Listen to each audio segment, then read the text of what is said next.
And we're back like we never left. Oregon fans, what's going on? How's everybody doing?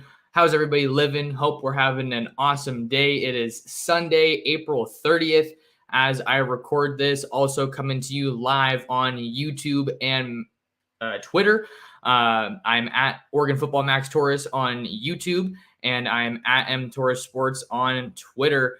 We got a huge episode in store for you today. Another episode of the Ducks Dish podcast. Just in case you're new here, I'm your host, Max Torres, publisher and lead editor of Ducks Digest, covering the Oregon Ducks over on Fan Nation, part of the Sports Illustrated Network.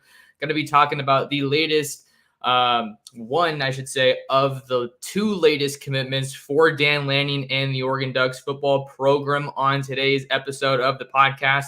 I just got back in town, just got back into Long Beach, was out in Texas for a family wedding. So that's why I'm a little bit late getting around to this news. This news actually happened right after I landed in Austin, and then we ended up flying out to Dallas for the wedding. So I remember, got in, landed, the news broke, typed up the story while I was still on the plane, and then got that thing up there. So I just got back here, and we're going to talk about the commitment of Luke Moga, 2024 Phoenix, Arizona, Sunny Slope quarterback.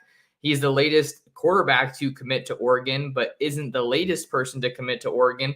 Ducks picking up a commitment from Ole Miss transfer tight end Casey Kelly on Saturday, I believe it was. So I'll probably have another episode out on that. But we're going to be breaking down Luke Moga's commitment, what it means for Oregon. We're going to get into some evaluation. We're going to get into what could be next for the Ducks and what this means in the 2024 recruiting class. So if all that sounds good to you, I suggest that you stick around for a little bit. Hit that subscribe button and the like button while you're at it, and then hop in the chat and let me know how you're feeling about Luke Moga's commitment to Oregon. And then leave me a comment if you're watching on replay about what your thoughts are on Oregon football recruiting right now in the 2024 class. So let's break down this commitment. I think starting off, this was really interesting because of partially because of when it happened. Luke Moga committed to Oregon on Friday. And, during the week leading up to that commitment, which was originally set for Friday, April 28th, he had announced that he was going to be delaying his commitment after coming out with the top group that included Oregon, Michigan State, I want to say, Miami was in there. TCU was also in there, Arizona State, a couple of the other top schools. So he announced that he was going to be delaying his commitment, only to end up committing on the same day that he originally set. So it's just kind of the twists and turns that come with recruiting, but the timing couldn't be better for Oregon on the recruiting trail, because they obviously had their spring game on Saturday. So nice to get a commitment, and a big one at that, coming from the quarterback position, which, as we know, is really becoming the most important position to recruit in any given class. And we know that Oregon wants to get that quarterback in the fold nice and early if possible,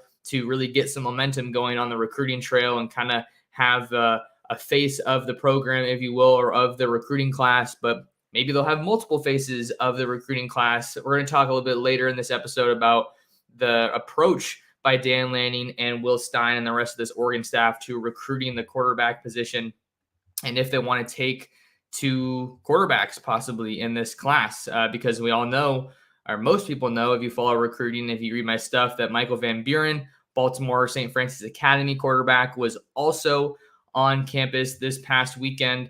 And that's definitely a significant piece of news. But we're going to start off by getting into a little bit of an eval. So going to go ahead and throw on some highlights up on the screen now.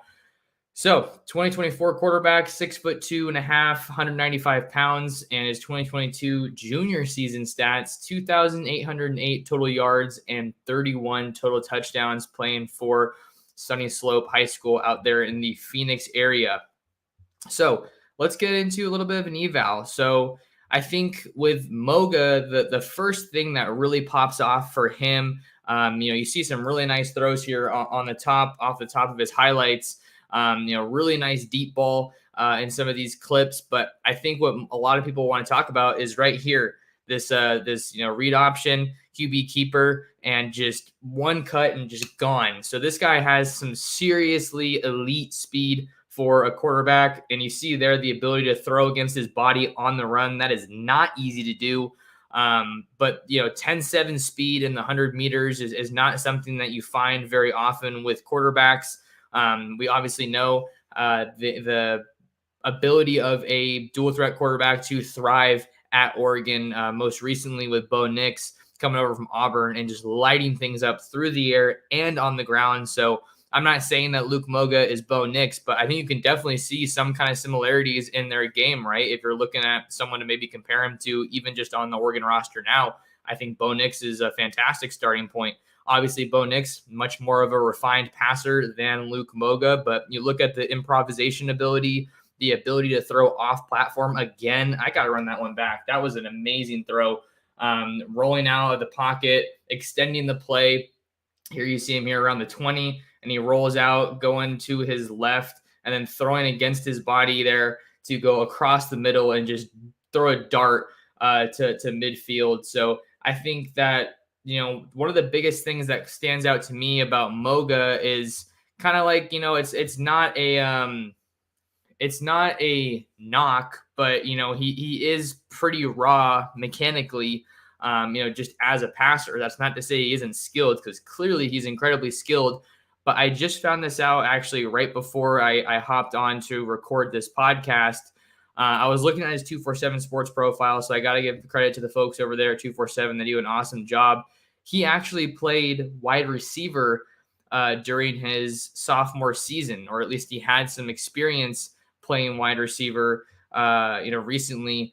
I'm looking right now in 2021, played multiple positions in his breakout sophomore season, caught 20 passes for 393 yards and 3 touchdowns on 19.7 yards per catch, adding 51 carries for 332 yards and 3 rushing touchdowns, averaging 6.5 yards per carry.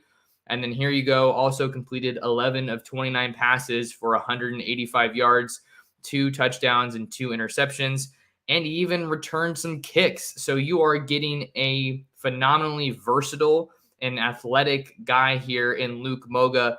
And obviously this past year looked like it was his first full year of playing quarterback, at least at the college or the high school level, rather.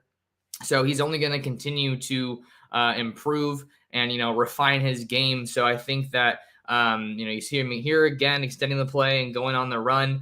So I think that he's a really competitive guy. I've been able to interview Luke a couple times, and he's an awesome interview, well-spoken young man, and definitely someone that I think is going to take coaching really well. I know one thing that people are kind of quick to harp on with his game, if you're trying to find a weak spot, is his completion percentage from his junior year. Talking about quite a few drops as a junior, in terms of, you can only do so much as a quarterback, right? You got to throw them the ball and then they have to do their part and catch it. So I got to be honest, I didn't follow Sonny Sloat very closely, so I don't really know if it's necessarily, I'm sure there's some area for him to improve, obviously. And then, you want to have good wide receivers out there catching the rock for you as well. But I think that this is an awesome addition for Will Stein and the Ducks, because he may not have the glitz and glamour of like a Dylan Raiola, who's, the number 1 player in the country, was in Eugene for the Elite 11 today and punched his ticket to the Elite 11 finals. But just because he's a 3-star does not mean that there's not a lot of upside and, obvious potential for him to be a serious impact guy at the college level. I don't think that, if you're Will Stein in Oregon, you're not taking a commitment from Luke Moga unless you see some serious potential in his game. And I think that's exactly what you see here. And, his just put on the tape and you can see why. So I really like the skill set that he brings to the table as a really, really mobile guy. I think that his skill set really fits the direction of college football and really NFL football incredibly well, right? You're seeing a lot of quarterbacks now. A lot of the highest paid quarterbacks in the NFL are, dual threat guys that have some serious wheels. You're talking Lamar Jackson, who just recently got extended by the Ravens, Jalen Hurts, who got extended by the Eagles, guys like that. Pat Mahomes, even in his own right, he's not a burner like any of those 2 guys that I just mentioned, but he can extend plays and he can be pretty mobile when he needs to be. So I really like the pickup for Oregon here with Luke Moga. I like the timing of it all. I think that that's definitely something worth mentioning. But the last thing I'm going to say is that he's probably a pretty quick learner. For him to go from playing multiple positions in 2021 to being an absolute stud of a quarterback in 2022, and all the momentum that he generated on the recruiting trail in his own recruitment. This was a guy that chose Oregon over about 24 other offers, around 25 reported scholarship offers. So it's not just Oregon that is seeing the potential in Luke Moga as a quarterback. A lot of other schools around the country pulled the trigger after Oregon, extended our scholarship offer in January. So I think that that's certainly notable as well. And I think that I can definitely understand where maybe some of the shortcomings of his game are. But I think what I'm really trying to say is part of that is because he is, a relatively new quarterback, right? If you go from playing multiple positions to focusing just on quarterback, it's certainly an interesting deal. So those are kind of my eval thoughts on Luke Moga. Gonna switch things up here a little bit and kind of continue moving into digging into the layers, peeling back the layers of this commitment. I think one of them, I think I saw a comment about it from Hazmat here, another Arizona quarterback. Interesting. This commitment for Oregon in the 2024 class with Moga is the latest Arizona recruit to commit to Oregon. The Ducks signed a trio of Arizona standouts in the 2023 class. Cole Martin, one of the twitchiest and most athletic corners in his class. He was an Adidas All-American. I got to meet him out there in San Antonio, and man, did that guy have a game on Saturday. I'm going to be having another show probably tomorrow, breaking down my thoughts from the spring game. But Cole Martin was one of the best Arizona signees that the Ducks had in this 2023 recruiting class. So that continues the Arizona pipeline. The Ducks also signed Mikel Gardner, who got a huge shout out from Casey Rogers as like one of the best freshmen that he's ever been around in terms of just learning the scheme and just being around the game. So that's definitely some high praise for sure. And then you also have Amari Washington, who's from Chandler, and he's not even at Oregon yet, and he's one of the better defensive linemen out west. So you continue building on that Arizona pipeline, and Moga's kind of the face of the Arizona pipeline, at least for now, in this 2024 Oregon recruiting class. And if everything goes well, that Oregon hopes that he's not the only guy that they signed from Arizona in the 2024 class. You got a couple of other really big names. You got Elijah Rushing, one of the top edge rushers in the 2024 recruiting class from Tucson, Arizona, Sal Point Catholic. He was on campus earlier on in the week. He actually got in a week ago today. And then there was some buzz that he was going to be visiting for the spring game, but he had a scheduling conflict with his prom. So, only have high school once, and you got to make sure that you make the most of it. But Elijah Rushing is definitely, without a doubt, the biggest target still on the board for Oregon in the state of Arizona here in the 2024 recruiting class. And then you have another guy like Moga on the offensive side of the ball, running back Christian Clark.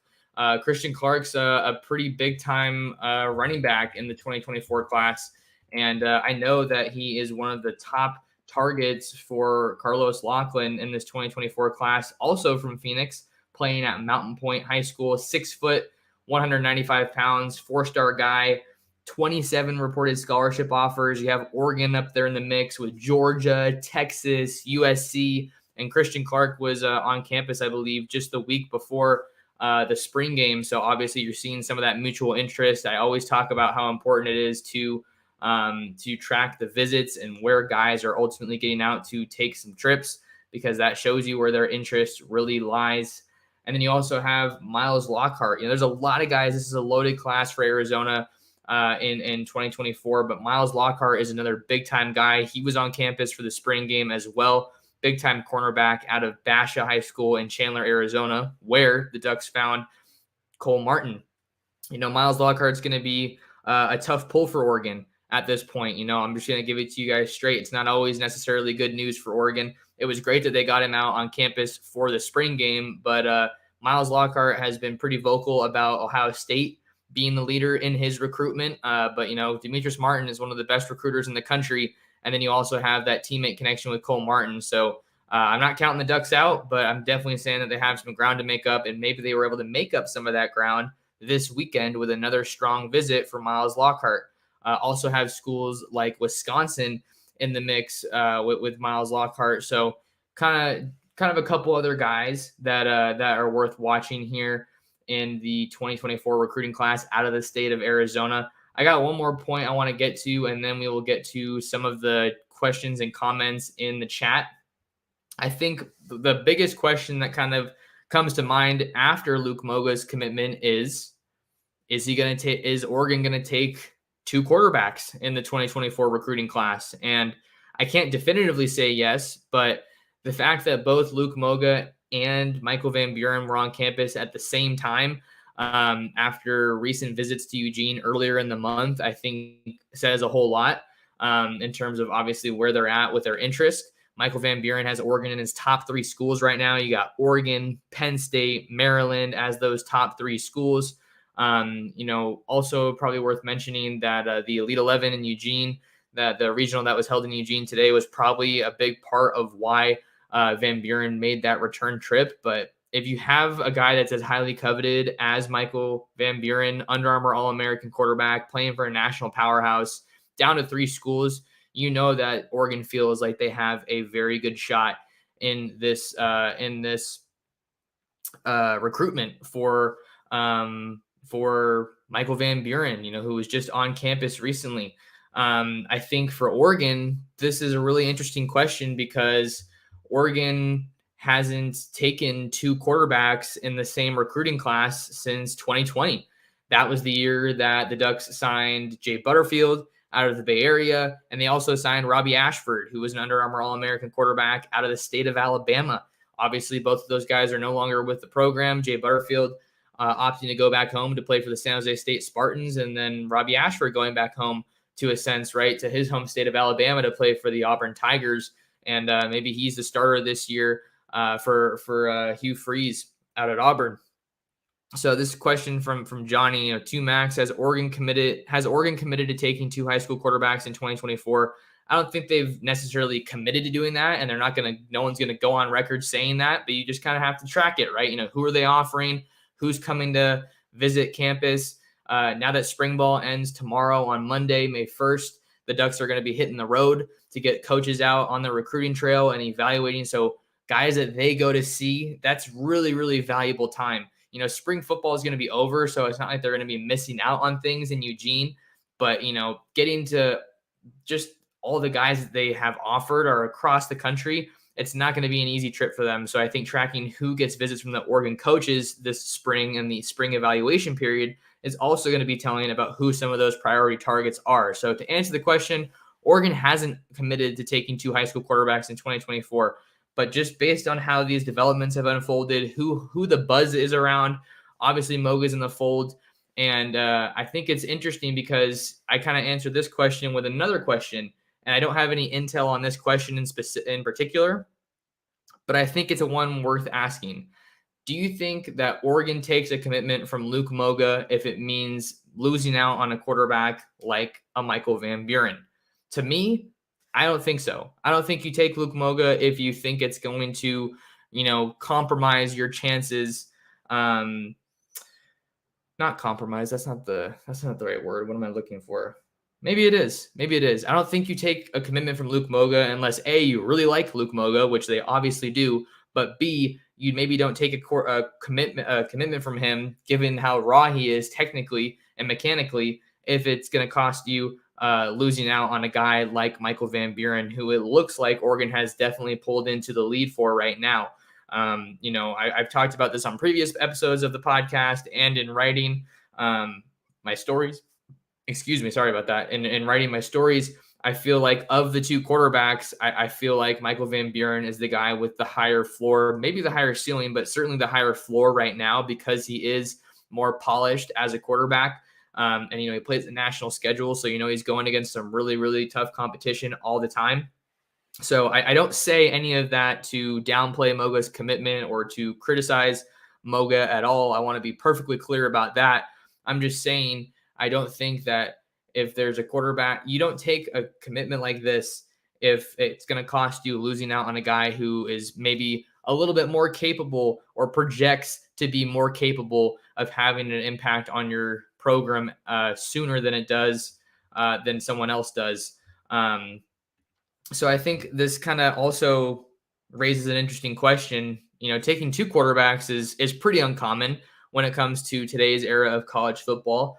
But Oregon could still, take another quarterback hypothetically if they're able to land Michael Van Buren, and then maybe after that they're saying, hey, that's great, but we still need to find somebody who we think can be our starting quarterback in 2024 after Bo Nix leaves. Maybe it's Ty Thompson. Maybe it's somebody else on the roster. Maybe it's Austin Novosad, who I thought looked pretty solid in that spring game. I think his game grew a pretty decent amount, even since I saw him in San Antonio for the All-American Bowl. But don't be surprised if Oregon goes back to the portal, even if they get another commit from a quarterback in 2024. I'm not saying that that's what I think is going to happen. I'm not saying I'm told that's what's going to happen. I just think it makes a lot of sense. Even though Ty Thompson did have a pretty decent spring game, struggled out of the gate and then kind of turned things around. But I'll talk more about that later on in a future episode of the Ducks Dish podcast. So I think that, like I said before this weekend, this opportunity to have both of these guys on campus, Van Buren and Moga, the same weekend is good because they're able to meet each other, and you can kind of pick their brains and see how they feel about playing in a 2 quarterback class. I think that's big. All right, I think we had other questions here. Some other comments. Matthew Shane saying Luke Moga dares Michael Van Buren to commit and compete. I don't think that's necessarily the message that he was trying to send with this commitment. I think it's interesting that Moga popped first, and I kind of just talked about why, because I think that you don't take Moga's commitment if it means necessarily losing out on a guy like Michael Van Buren later down the road. Okay, let's see. Yeah, and then this is kind of a similar question from Johnny again. Do you perceive Moga's commitment as a quote-unquote preemptive strike in case Oregon doesn't take 2 high school recruits and he just outmaneuvered MVB, as in Michael Van Buren? Yeah, I don't think that's the case here. Some people are making more of it than it needs to be. I think, which just kind of goes back to my point of it being pretty uncommon to sign 2 high school quarterbacks, especially in today's era of the transfer portal in college football. So I don't think that Moga's commitment necessarily affects Michael Van Buren's recruitment or Oregon's chances with Michael Van Buren in a negative way. Just kind of going from what I've been able to gather on the situation and my pulse on kind of college football recruiting as a whole. Mark's out here tuning in. What's up, Mark? Hope you're having a good day, man. He's a friend of the show and a frequent watcher. Trello1, Sco Ducks, what's going on? And then Hazmat says, meanwhile, this barbecue chicken pizza is not going to eat itself, Sco Ducks. Hope you're watching and well, obviously you're watching, but hope you're eating the barbecue chicken pizza from Tracktown, because that's fire. That barbecue chicken pizza from Tracktown is next level. If you haven't tried it, you need to. Maybe Tracktown can sponsor the show someday. That'd be sick. That'd be elite. All right, let's see what else we got here. Question from Tim. Tim's question, given the sheer volume of players who decommit, I'd prefer an AZ guy like Moga over a player from the East Coast, though both Moga and MVB would be even better. Yeah, I think I see where you're coming from, with this kind of, comment and this thought. I think given how often people decommit from schools just in today's era of college football recruiting, you are probably giving yourself a better chance to hang on to a guy long-term if you aren't recruiting him from across the country, right? I think that just kind of adds up, that plays, guys that hit the portal sometimes are from far away and they want to go back to play closer to home. That's just a reality of today's game. But it might be worth mentioning again that Oregon's been playing the long game with Michael Van Buren. Maybe not this staff in particular, but just Oregon as a school, as a football team. They were recruiting Michael Van Buren far earlier than they were Luke Moga. So maybe I'm not saying that means everything because this new staff didn't offer Michael Van Buren, but this staff clearly has a lot of interest in Michael Van Buren, even if he was already offered before they got there, because they've brought him in for a couple more visits. I'm sure they're going to be. Don't be surprised if this week Will Stein is on a plane out to Baltimore to go visit Michael Van Buren during some spring practice. Do not be surprised at all if that's what happens. I'm not saying that's what's going to happen, but don't be surprised if that's what happens. Because we know, at least right now, that Michael Van Buren is Oregon's top quarterback target remaining in this 2024 class. I also talked about Will Hammond a couple times. He's still committed to Texas Tech, I believe, out of the Lone Star State. Will Stein obviously has his ties there to that state. So I think that Michael Van Buren's still the main guy to watch right now. And then GWG 5640, any word of what Van Buren thought of the spring game? No, he's someone that I've been trying to interview for quite a while, but I haven't been able to get a hold of him. But I'm going to see if I can get an interview, as soon as possible, but we'll see. Hazmat Ty is from Gilbert, Arizona. Yes, he is. I believe that Ty Thompson is from Gilbert, Arizona. Yeah, so he played at Mesquite High School and is from Gilbert. So they're still keeping that Arizona pipeline going strong, like I've been talking about. Matthew Shane, I would like Oregon to take one high school quarterback and a transfer quarterback. Yeah, I think I definitely understand where you're coming from. With this comment, Matthew, I think that it makes a lot of sense for Oregon to take a high school quarterback and a transfer quarterback. But kind of like what I was saying with my earlier point, I don't know if you're only going to take one quarterback. I don't know that it makes a tremendous amount of sense, at least for me right now. Maybe I can make it out to Arizona to see Moga in person, but just given that he is a little bit of a newcomer to the position and that he hasn't refined his game necessarily to the level that you want, I don't think that you only take one quarterback because you don't want to limit yourself. And there might be some other quarterbacks out there that Oregon likes, like Michael Van Buren. And then look at the number standpoint. You've got to have at least two quarterbacks every year that you're confident can go out and win you football games. Because if Bo Nix gets hurt, you don't want to be in the position at Oregon. You don't want to be in the position where it's like Bo gets hurt and then you're not necessarily feeling confident that Ty's the guy. I'm not saying that that's I don't know why I keep saying that like I'm defensive. I just feel like, people can kind of mix words up and, I don't want to, come off like I'm criticizing Ty. I'm just saying that, we've seen his in-game results look pretty similar each time he comes out. So that's why this 2023 season is so important for Oregon and Ty Thompson, is because you need to develop him as your clear-cut number 2 backup. So Oregon's quarterback room numbers after Bo Nix leaves, I think you just need to give yourself an option for someone who's experienced and who's played some college football and who has produced and won some football games. It's definitely interesting. Question from Corey Duck. Love the questions, guys. Keep them rolling in. Do you suspect some commitments this week? Seems after spring games, some quick commits are typical. A bit surprised we haven't seen one today, but maybe I'm reaching there. No, Corey, I don't think you're reaching at all. I would definitely suspect some commitments this week. And maybe we can talk about kind of where Oregon is at now in the 2024 class and what's next, right? Maybe that'd be a good way to kind of, maybe I can use this question to segue into, a point that I wanted to make, next point in the podcast. So where does Oregon stand now after Luke Moga's commitment in the 2024 recruiting class?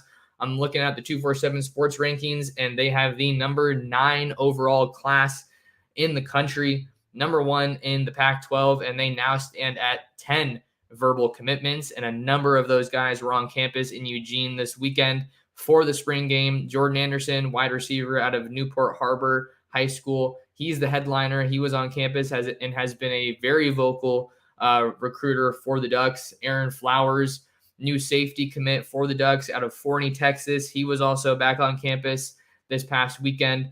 So I really like where Oregon's at in this 2024 class. I think the timing is great. I think that a lot of their commits, you have a couple 3 stars in there, right? You got Trent Ferguson and Luke Moga as a 3-star on the 247 Sports Composite.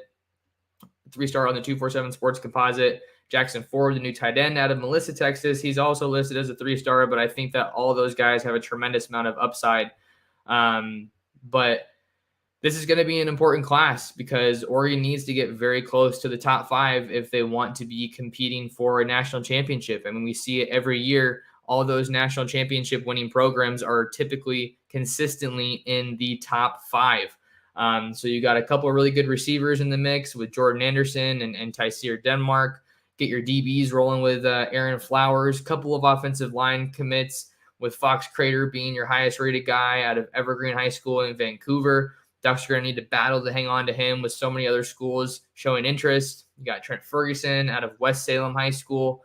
And then you got a couple of big-time defensive linemen with Jackson Jones out of Arizona. He's an edge rusher. And then Tioni Gray, who the Ducks flipped from Missouri not too long ago. You know, he's a big guy, 6'6", 295 pounds.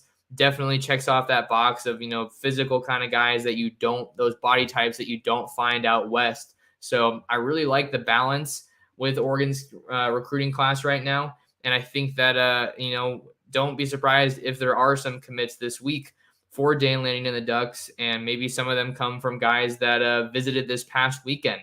You know, a couple guys that I really think Oregon's in an awesome spot with.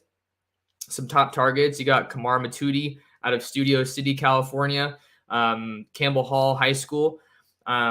He was on campus this past weekend, has taken a couple other trips this spring, you know, Oregon. I want to say he was also at Utah. It was either Utah or Nebraska. I can't quite remember. I want to say it was Utah. I know it was a school that had red and white. And then he's also been getting recruited pretty heavily by Washington. And I know he spoke highly of their development. I've been able to talk to him a couple times. But I remember I wrote my prediction story for Kamar Matudi to go to Oregon, you know, probably a month or so ago at this point. So he was on campus this past weekend. Hasn't decided on a commitment timeline, but he's a guy that I feel like Oregon's in an awesome spot with. Elijah Rushing, the big-time edge rusher that we talked about earlier this episode, he set an official visit to return to Oregon, I want to say early June 2nd. But, you know, schools like Notre Dame and Tennessee and Arizona, I believe, are still heavily involved there, and understandably so. But I love where Oregon stands. I think they've been at the front of his recruitment for a long time. And it's going to be tough for another school to pass Oregon right now. Miami's another one that comes to mind that's in the mix there. A couple other guys, Justin Williams, big-time linebacker out of Conroe, Texas, Oak Ridge High School. He was on campus this past weekend. He recently got elevated to 5-star status on 247 Sports. So he's a massive, massive target for Oregon in the 2024 class. And he's about as gifted as a linebacker as you'll find. A former safety, mind you, and that dude moves really, really well. And I just love his game. And then you also got Dylan Williams out of Long Beach Poly. He's a top Oregon linebacker target. Ducks signed Dalen Austin, his teammate, a corner in the 23 class out of Long Beach Poly. And Dylan Williams, I think, really ever since he decommitted from USC in the fall, I think Oregon has been at the front of his recruitment as well. He's locking in a lot of official visits. Michigan State, Miami, UCLA, I believe, is also getting an official visit. So there's a lot of competition there for Oregon and Dylan Williams, but I think I'm going to be curious to see what date he sets that Oregon official visit, because Oregon's just in too good of a spot to not get an official visit from Dylan Williams. So I think he's the first major Oregon target, I believe, that has set 5 official visits, and I know that Oregon's going to get an official visit, so maybe he's looking to take advantage of that new rule that I believe goes into effect this summer in July that allows recruits to take as many official visits as they want. But the key thing to note there, just because recruits can take as many official visits as they want, schools still only have so many official visits to give, to use. So that's going to be something interesting to see how schools change their approach given that new rule. And then Nate Frazier, one of the top running backs in the entire country out of Santa Ana Mater Dei. I think Oregon has led there for a long time, but he did recently just take visits to Georgia and Alabama. And, well, we know that Georgia and Alabama don't mess around when it comes to recruiting, and they can shoot to the top of any recruitment very, very quickly. But I'm pretty confident that that relationship with Carlos Lachlan has really kept Oregon at the front of his recruitment and has really been a difference maker for the talented back. So I don't know when the next commitment's going to come, but stay on your toes. Casey Kelly, younger brother of Chad Kelly, former Ole Miss and Clemson quarterback, Ole Miss transferred tight end. Casey Kelly committed to Oregon this past weekend, and he'll be able to make an impact this year in 2023. So honestly, I'm kind of happy Oregon hasn't gotten any commits this weekend because I just got back in town. So I'm trying to kind of get my bearings back underneath me. But man, you guys got to watch out because Oregon could go on a run, especially after getting a quarterback commitment. I think that's just a position that generates some more buzz than other positions when it comes to commitments. All right, let's see here. NE with the comment here. To me, the clear-cut starter is Ty if a top transfer quarterback comes in. Okay, so maybe you're saying here that even if a top transfer quarterback comes in, you still think that Ty Thompson's going to be the starting quarterback. That's an interesting one because he did look good in the spring game. I mean, I like I said earlier, it was kind of a rough start for him, but he did have some good plays. He had that deep shot to Chris Hudson. I think that was probably his most impressive throw of the day. It was kind of a deep fade towards the sideline. And then he had that touchdown that he connected with Tez Johnson for. I mean, Tez kind of did the work there, right? It was a short pass that he just turned and burned, and then he would juked a couple guys en route to a 63-yard touchdown or 60-some-odd yard touchdown. So I think that the thing with Ty is that he's such a physically gifted quarterback, and he probably has the strongest arm in that room. But for me, you guys can let me know what your thoughts were on the performance. And like I said, I'll talk more about this in my spring game breakdown, but it feels like he's still relying too much on his upper body with some of his throws. Like I'm just looking at his footwork. I'm not a quarterback guru. I just watch a lot of football. And it seems like he's still kind of relying too much on his strength and his upper body on some of these throws. And a couple of the throws were kind of nonchalant, whether it be quick screen passes or swing routes. So there's still definitely some room to grow there, but that would be a very interesting competition if the Ducks do bring in a transfer quarterback. Maybe not entirely dissimilar to when Tyler Shuck and Anthony Brown had a quarterback battle that Tyler Shuck eventually ended up winning. But then towards the end of the season, against USC in the Pac-12 title game, Anthony Brown got some snaps. Anthony Brown also got some snaps in the Fiesta Bowl, but he was really making most of his impact as a runner, not a passer. And I don't think Oregon wants to find themselves in that situation again because you saw how versatile and how effective the offense was last year when they really let that ball rip through the air. So it's interesting for sure. Let's see. What else do we have here? Probably going to wind down the show in a little bit. So if you guys have any more comments or questions, go ahead and throw those in the chat right now. GWG5640 says, I'm curious what a majority of the 16 people that were here yesterday, what they thought. Is that true? 16 recruits here for a game. No, there were over 100 recruits in town in Eugene for the Oregon football spring game, which is just mind-boggling. It's the biggest recruiting event of the year. I think even when they have Saturday Night Live, it's not necessarily that many recruits.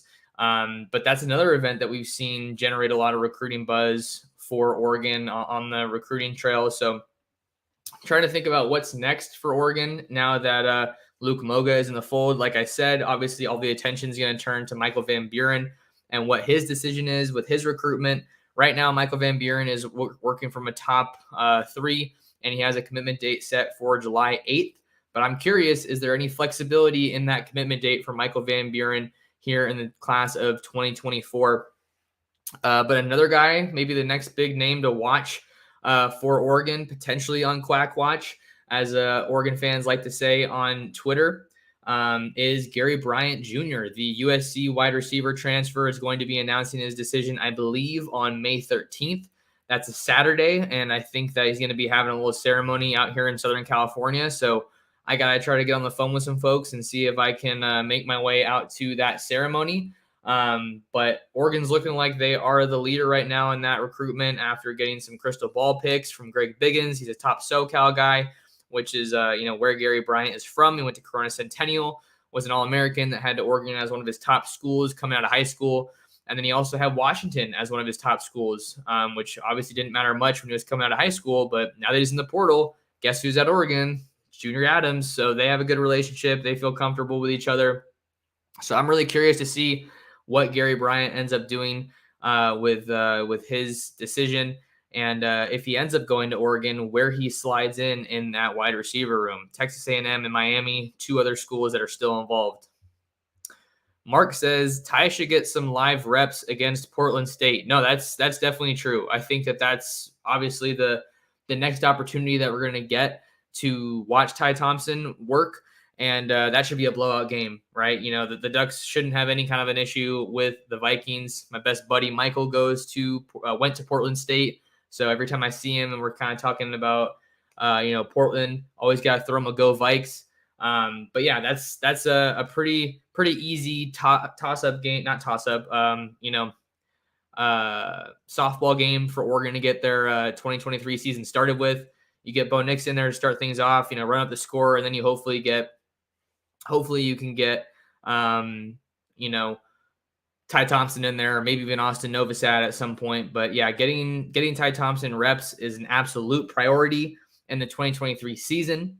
And to do that, you're going to have to put some teams away and put them away early. The non-conference slate is easier for Oregon in 2023 than it was in 2022. That's probably going to be the case since you don't have to play the back-to-back national champions again. And BYU was a good program that Oregon. I'm curious how last year's BYU team is going to match up with this year's Texas Tech team. But I'm going to have to start doing more research on Texas Tech. Obviously, Tyler Shuck's the starter there. So that'll definitely make this one interesting. But yeah, Mark, Ty should definitely get reps against Portland State, and maybe that'll give us a better sense. But even then, even if he does do well, it's going to be kind of hard to judge that one because not necessarily a high-level program. Anton Z, we are a program podcast. Yes, we are. We are a program podcast. You just got to make sure that you know. If you know, you know.